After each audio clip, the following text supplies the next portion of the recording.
Então, eu quero dar as boas-vindas a todos. Quero agradecer com muita emoção a oportunidade de aqui estar pela primeira vez em Porto e de estar com vocês todos. A cidade me encantou, o carinho de todos vocês nos aquece o coração. É uma oportunidade muito grata a todos nós, que possamos trazer através das nossas palavras, através do pouquinho a nossa contribuição a todos que aqui vieram. Então, esta apresentação que fala da interação mente, cérebro e corpo, vou trazer um pouquinho do que esta interação nos traz sobre os mecanismos de doença e cura. Todos nós sabemos que o estresse influencia o nosso estado de saúde, que muitas vezes, quando estamos trabalhando muito ou com dificuldades emocionais, seja na família, no trabalho, nossa saúde é afetada. Eu tenho certeza que todos já tiveram essa experiência. Quando estamos muito cansados, aí pegamos uma gripe, estamos já mais suscetíveis a doenças. Isso já é comprovado pela ciência, que existe toda uma rede que interliga as nossas emoções, os nossos sentimentos, com a nossa genética, com o nosso estado de saúde. Então, sabiam vocês que a mente pode controlar a expressão dos genes? Esta é uma demonstração que a ciência nos trouxe e nós vamos falar dela daqui a pouco. Há muitos anos já, desde Hipócrates, se tinha a ideia de que a mente regulava as funções do organismo. Mas, por volta de 1930, surge, então, essa teoria da medicina psicossomática, que possivelmente muitos já ouviram falar. E ela surgiu e se tornou rapidamente uma moda, digamos. Muitas pessoas atribuíam os problemas físicos à mente. Então, a mente era a causa de todos os problemas físicos. E houve aí até um excesso. Tudo que se tinha era provocado pela mente. Então, se ia ao médico e ele dizia, isso é problema criado lá na sua imaginação. Então, houve um certo abuso até, porque já não se estudava mais os problemas físicos de modo tão profunda, porque tudo era atribuído à mente. Então, eu pus aqui um cartãozinho que a pessoa vai ao médico, ele diz, isso é da sua imaginação, e a pessoa responde, então, eu vou pagar com um cheque imaginário. Mas isso para demonstrar que todas as coisas podem ter um excesso. E a medicina psicossomática chegou ao excesso e aí, então, começou a decair. Mas, em 1964, um cientista, George Solomon, fazendo observações, escreveu um livro, um artigo teórico, em que dizia que as emoções, a imunidade e a doença estavam interligados. Era um estudo teórico, ainda sem evidências científicas. Mas isto começou já a alertar outros investigadores que, através das observações, resolveram fazer, então, as experiências. E, em 75, dois pesquisadores fizeram, então, algumas experiências ainda em animais, em ratos, condicionando esses ratos, e comprovaram que este condicionamento, então, trabalhando com o sistema nervoso dos ratos, dos animais, alterava o sistema imune. E aí surge a palavra primeiro psicoimunologia e depois psiconeuroimunologia, porque já sabiam que era através do sistema nervoso que se conseguia controlar o sistema imune. Por volta de 1990, então, houve uma explosão de estudos sobre essas alterações da psiconeuroimunologia, com muitos trabalhos aí já na área realmente humana, de experiências, de observações e muitas pesquisas, onde se fazia uma ligação entre os sistemas, as doenças relacionadas à afetividade e ansiedade. E surge, então, um nome porque começaram a ligar o psique, a mente, com o sistema nervoso, que já estava ligado com o sistema imune, mas percebem que nessa interação haviam os hormônios. E aí entra o sistema endócrino. E criou-se uma nova palavra, psiconeuroendoimunologia, uma palavra muito grande que significa esta interação dos sistemas do organismo que interagem uns sobre os outros e interagem de volta para controlar esse sistema. Então, tem o sistema de ativação e o sistema chamado feedback, que altera, regula esse sistema para que ele não fique o tempo todo ativado. Então, esse sistema é também demonstrado através de muitos trabalhos. Eu vou aqui para dar apenas uma noção muito básica de como esse sistema funciona.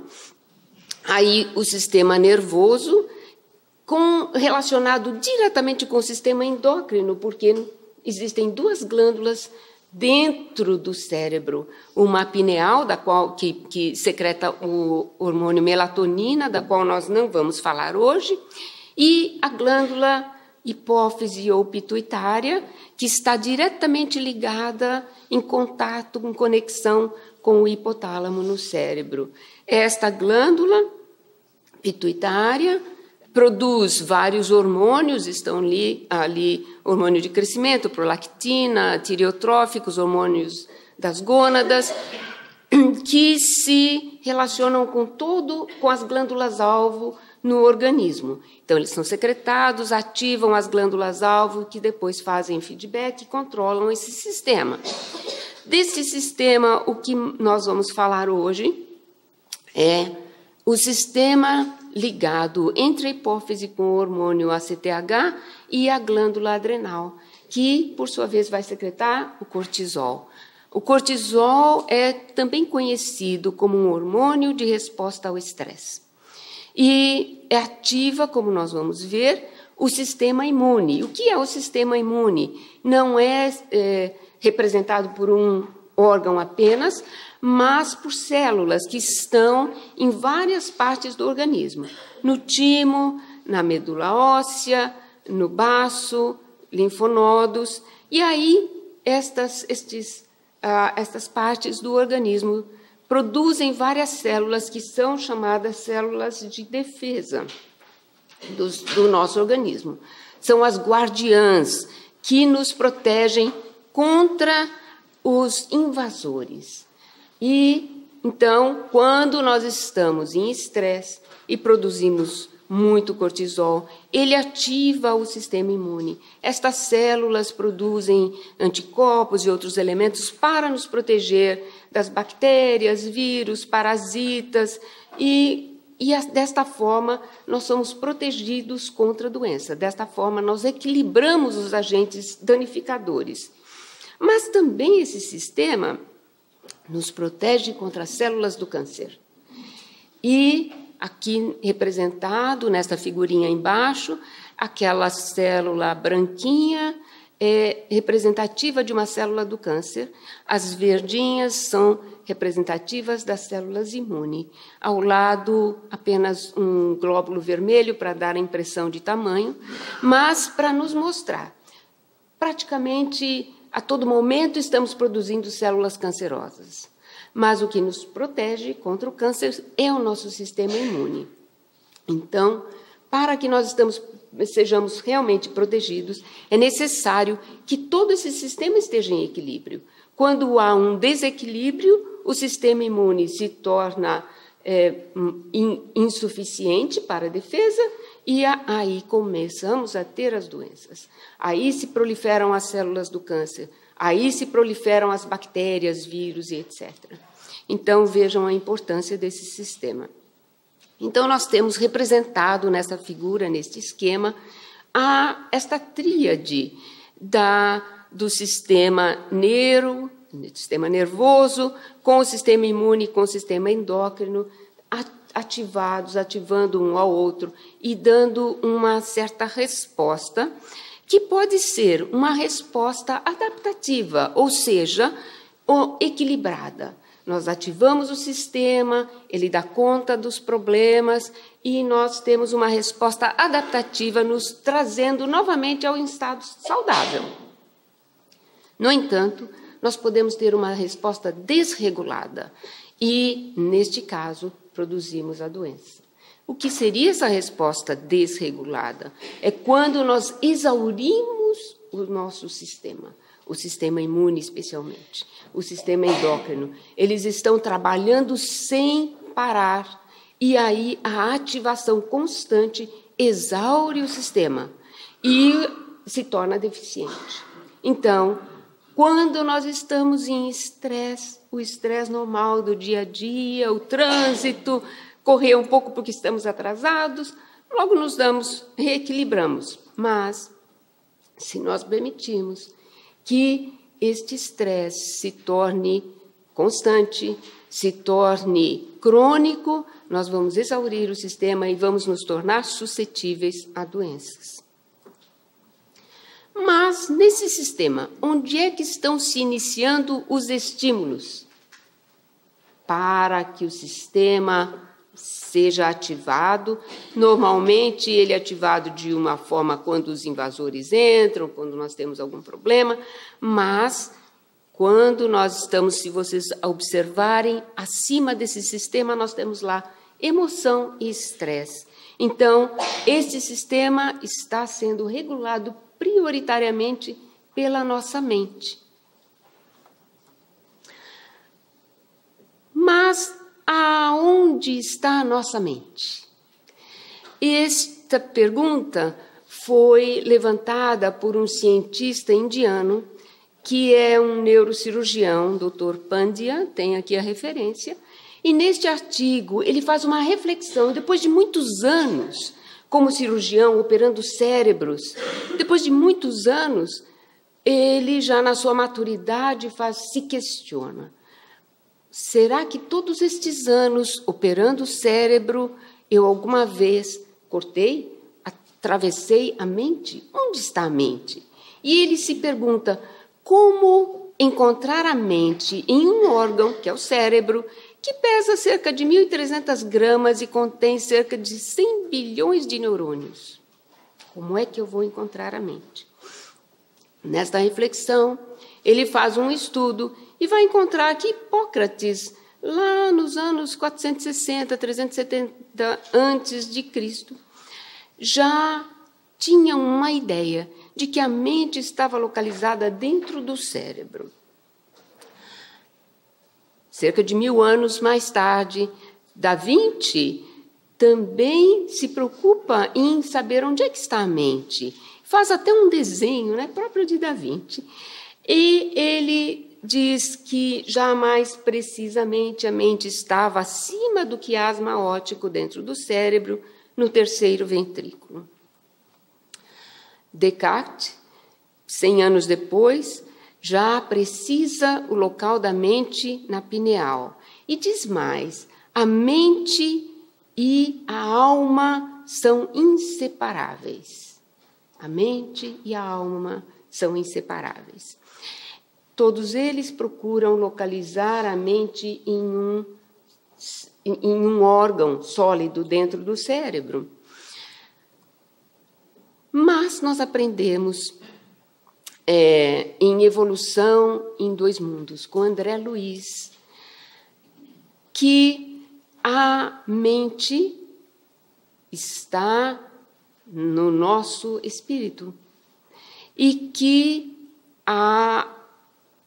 o local de conexão para esses impulsos é o sistema límbico, que aqui está representado pelo tálamo, hipotálamo, amígdala, hipocampo. São as partes do cérebro que conseguem captar esses impulsos, aonde se originam as emoções, aonde se originam os pensamentos, as manifestações das emoções, as manifestações dos nossos pensamentos. E André Luiz, no livro Evolução em Dois Mundos, nos diz que o tálamo e o hipotálamo fazem as conexões energéticas da consciência, que também pode ser chamada mente, para o trabalho sensorial, sensitivo, de reflexão, de análise, toda aquela área ligada às emoções, à meditação, ao pensamento.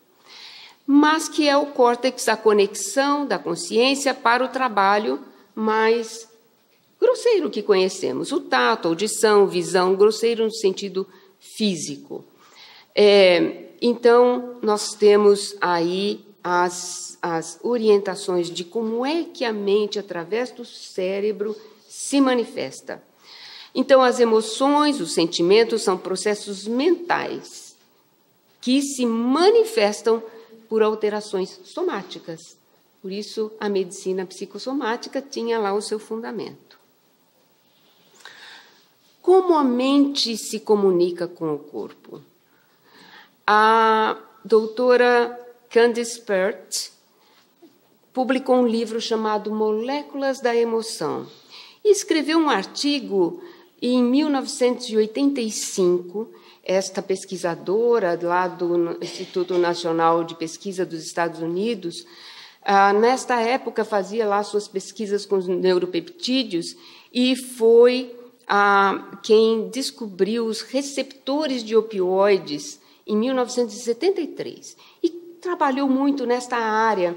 E aí, com os seus trabalhos, teve este insight, esta noção de que estas moléculas que eram liberadas pelo cérebro e caminhavam através do sangue e ativavam receptores ao longo de todo o organismo, eram ativadas por emoções, eram ativadas por pensamentos, por sentimentos, que eram representados pela consciência, pela alma.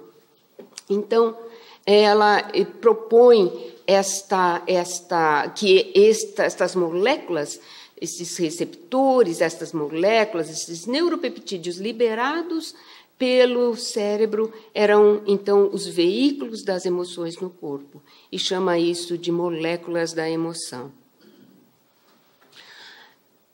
Mais tarde, há algum tempo, desde 1994, surge uma teoria. Esta é uma teoria que já foi debatida, muitas pessoas são contra esta teoria, mas eu vou trazer como curiosidade para que possamos pensar. É ainda um campo aberto, como é que a mente se comunica com o cérebro. E aí nós vamos ouvir falar no cérebro quântico. Este trabalho, esta teoria surgiu da união de um físico, Roger Penrose, com um anestesiologista, um médico, Stuart Hameroff, que em 1994, que postularam que, através de microtúbulos, o pensamento dirigia, então, a polimerização, a formação de microtúbulos e a degradação desses túbulos, controlando os funcionamentos celulares. Nesta figura aqui embaixo, à esquerda, nós vemos uma fotografia. Esta fotografia é real, de uma célula. Alaranjado é o núcleo da célula, e toda essa rede de filamentos verdes são chamados microtúbulos, que servem como se fossem cabos dentro da célula, como esses cabos do bondinho elétrico, que levam proteínas de um lado para outro da célula, que movem as estruturas intracelulares, ou seja, são fundamentais no funcionamento celular. Então, estes cientistas propõem que há um processo quântico que regula esta função celular através das proteínas que formam o túbulo, chamado tubulina, e eles propõem que a tubulina, a estrutura proteica da tubulina, favorece o processo quântico. E eu não vou falar mais sobre física quântica, porque realmente não tenho conhecimento nessa área. O ano que vem vocês vão ouvir falar disso com a doutora Célia Dantas. Aqui a representação de um neurônio que é rico em túbulos. Então, vocês veem todas essas estrias dentro do neurônio, da célula nervosa, são os microtúbulos. Então, a ativação no cérebro seria muito favorável. Esta teoria favoreceria muito esta ativação quântica, porque as células nervosas têm muitos microtúbulos. Mas Dr. Pandya faz mais um questionamento no seu trabalho. Lá no fim do trabalho, depois de toda o seu ponderamento sobre a mente, ele diz: o questionamento, que é a essência da ciência, nos deve estimular a continuar nossos esforços para entender melhor a mente, porque até agora a ciência ainda não entende a mente. E ele diz: se neste processo de procurar entender a mente, nós entendermos Deus melhor, isto só pode ser uma vantagem para nós. E, realmente, quando fomos olhar, estou com vários errinhos aqui, porque a minha apresentação foi feita no Apple, mas tudo bem, eu acho que não vai comprometer. Então, quando nós temos esta procura da mente, que, como o Dr. Pandya diz, nos leva a pensar em Deus, surge a união da espiritualidade com a ciência. Não a união, certamente, mas já uma conexão. E aí os pesquisadores começam a perceber que, através da espiritualidade, nós temos uma resposta melhor à doença. Então, por exemplo, existem milhões de trabalhos, mas eu trouxe só exemplos para que nós possamos conversar. Esse trabalho mostra que a espiritualidade, as pessoas que tinham melhor nível de espiritualidade, que se diziam espiritualistas de uma forma ou de outra, ou que tinham uma religião, eram as pessoas que respondiam melhor, tinham melhor resultado ao tratamento com câncer e com a doença de AIDS. Então, eles fizeram contagens e função de neutrófilos, linfócitos, enfim, vários exames para comprovar, e viram que haviam dois grupos, o grupo de pessoas que eram mais espiritualizadas e comparada com o grupo de pessoas que não tinham nenhuma fé, que não se diziam espiritualizadas. E a diferença nos exames de laboratório eram significantes. Também nos casos de depressão e doença coronária, se observou que as pessoas que tinham maior depressão eram as que tinham maiores níveis de citocinas no sangue, que tinham maiores níveis de processos inflamatórios, que levavam e que tinham mais doença coronariana. Então, o inverso, a depressão, a falta de fé, a não religião, não espiritualidade, traziam a pessoa a ter maior estresse, não saber lidar com isso e ter um maior índice de doença. Então, como nós dissemos no início, a espiritualidade pode influenciar os genes. Sim, este trabalho é muito interessante, que foi publicado em 2005 por um cientista que, observando pessoas que faziam uma prática chinesa de meditação chamada Qigong. Quem conhece Qigong aqui? algumas pessoas. É uma prática chinesa em que a meditação é muito ligada à natureza, à expressão da natureza. As pessoas precisam estar em contato. Este parque é maravilhoso para isso. E precisam estar em contato direto com a natureza para desenvolver essa meditação.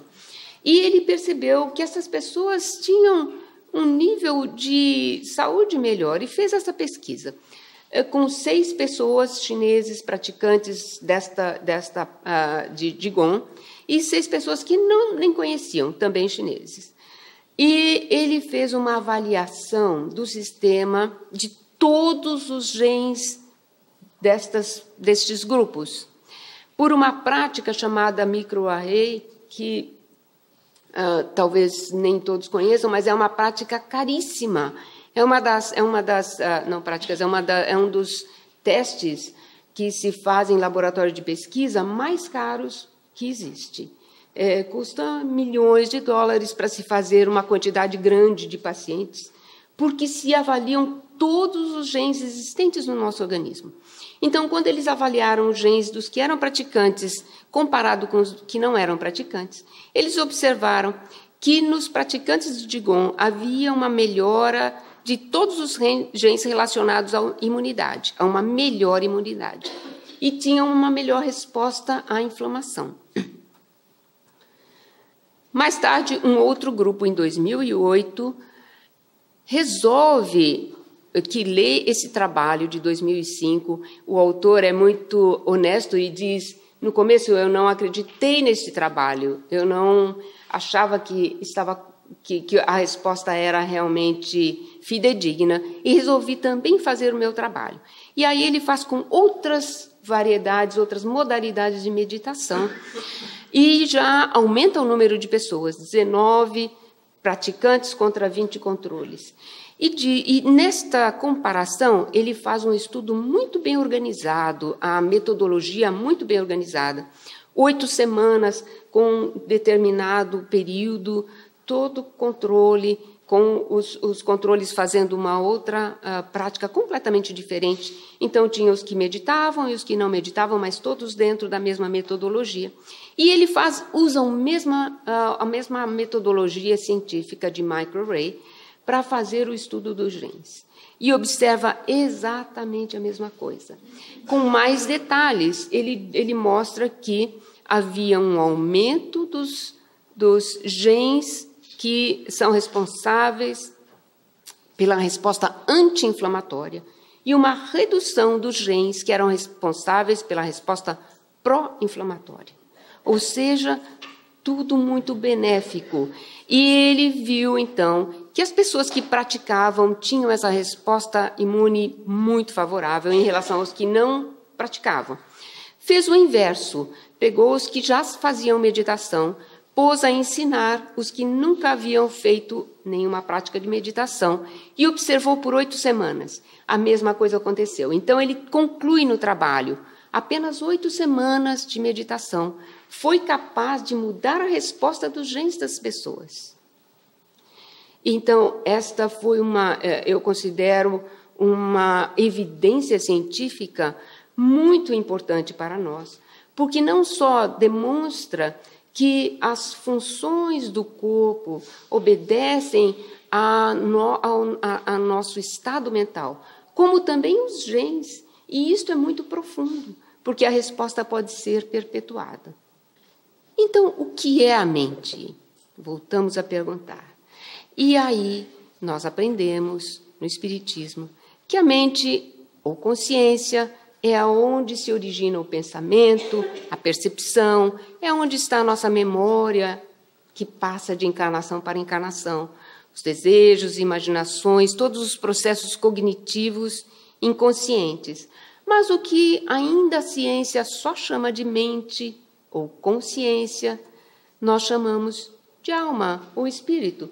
Todas estas 4 palavras são praticamente sinônimos.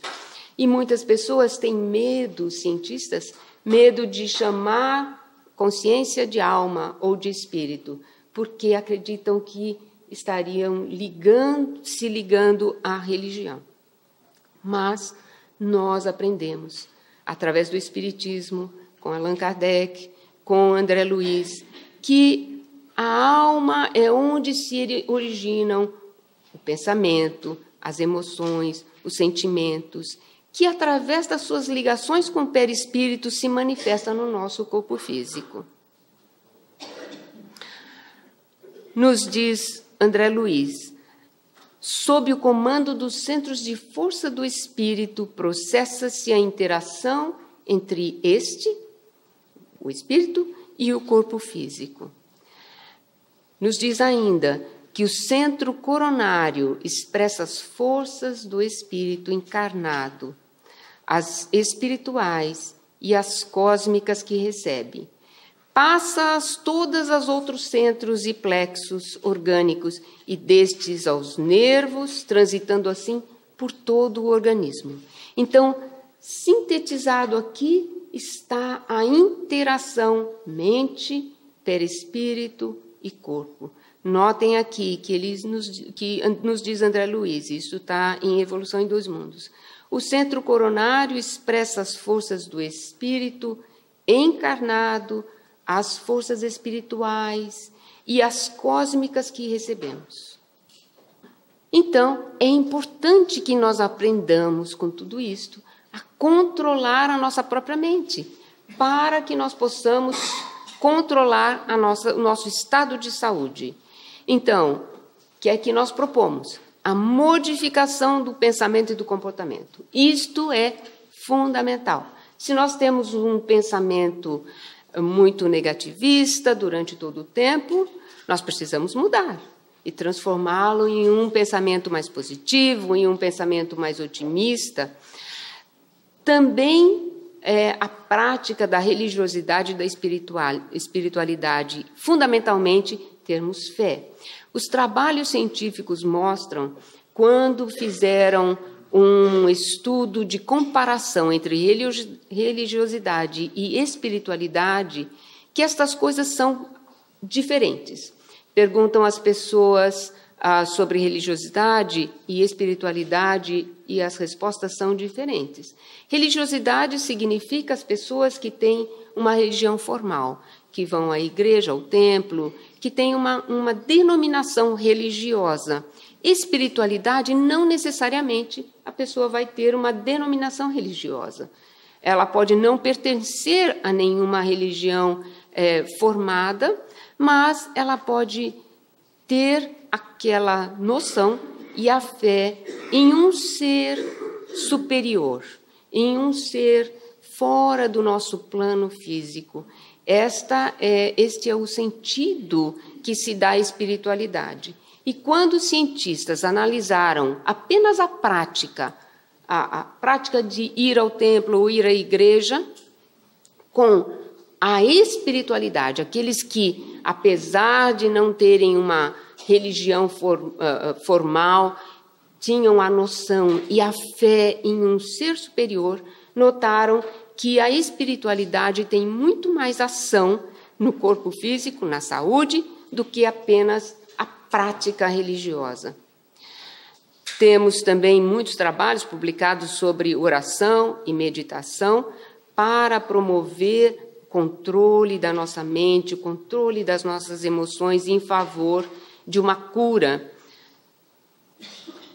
Nos diz Kardec no livro A Gênese, o espírito, encarnado ou desencarnado, é o agente propulsor que infiltra num corpo deteriorado uma parte da substância do seu envoltório fluídico, o perispírito. A cura se opera mediante a substituição de uma molécula malsã, uma molécula doente, por uma molécula sã. Então, nos explica aí como este processo ocorre. E quando nós não conseguimos controlar a mente por nós mesmos, nós procuramos ajuda externa, e devemos sim procurar uma ajuda externa. E sempre dizemos que é importante as pessoas que se sentem doentes procurar a assistência de um profissional. É importante. Mas isso não quer dizer que seja só a assistência profissional, mas procurar a assistência espiritual. através da oração, através da prece, através da meditação, e quando não damos conta, procuramos os lugares que podem nos assessorar, que podem nos dar assistência. Então, através dos passes, muitas pessoas procuram outros centros que têm outras práticas muito semelhantes ao passe espírita, que é a bioenergia, o reiki. Nos Estados Unidos temos uma prática que foi iniciada por uma enfermeira chamada Healing Hands. E também nos centros espíritas, a assistência fraterna, que nos auxilia a encontrar um equilíbrio emocional, uma assistência espiritual para que possamos lidar com as turbulências das emoções interiores. Então, nós vemos que no livro Mecanismo da Mediunidade, André Luiz nos diz: cria-se, no passe, através da confiança, uma ligação sutil entre o doador, que é a pessoa que aplica o passe, e o receptor, a pessoa que está recebendo o passe. O elo de forças é ainda desconhecido, diz André Luiz, mas a esfera superior ajuda na medida dos créditos de um e de outro. Nós sabemos que no passe espírita, quando nós estamos ali, aplicando aquele passe com a fé, com o amor de doação, nós estamos sempre assistidos pelo plano espiritual. E este plano espiritual aumenta as nossas forças magnéticas, traz os fluidos necessários para aquela pessoa que ali está. Mas o receptor tem também o seu papel importante. Como receptor, tem que estar ali com confiança, com fé, para que aquelas vibrações recebidas não se dispersem. E há ainda o merecimento. Algumas pessoas dizem, mas eu fui lá, recebi o passe, fiz todo o tratamento, fiz tudo, e não houve cura. Nós sabemos, e isso seria motivo para mais uma hora de nós conversarmos aqui, que existe tudo tem um propósito, tudo tem um objetivo, uma causa. Então, muitas vezes não temos o merecimento ou não é apropriado, porque todo aquele processo que estamos passando faz parte da nossa jornada para a evolução espiritual, faz parte do nosso programa aqui na Terra. O passe espírita, então, continua André Luiz nos dizendo, neste processo, o próprio enfermo testemunha confiança e merecimento, emitindo ondas mentais características. Então, quando nós estamos ali recebendo o passe com fé, nós estamos propiciando, nós estamos também emitindo essas ondas mentais. E assimila os recursos vitais que recebe, retendo na constituição do seu próprio corpo físico e espiritual. Nos diz Allan Kardec em O Evangelho segundo o Espiritismo, lá na introdução. O Espiritismo oferece a chave da relação que existe entre a alma e o corpo, provando que um está constantemente agindo sobre o outro. E nos diz, esta ideia abre um novo caminho na ciência. Kardec escreve isso lá muito antes de que surja aqui a medicina integrativa, o conceito de medicina integrativa. Então, ele já nos diz, abre um novo campo na ciência. A demonstração da causa real de certas doenças torna a cura mais fácil. Então, quando nós vamos procurar sanar uma doença, precisamos realmente tomar consciência de qual é a causa. E nos diz, se os médicos falham no tratamento da maioria das doenças, é porque tratam o corpo, sem tratar a alma. E este é o propósito das nossas AMEs, das nossas sociedades médico-espíritas.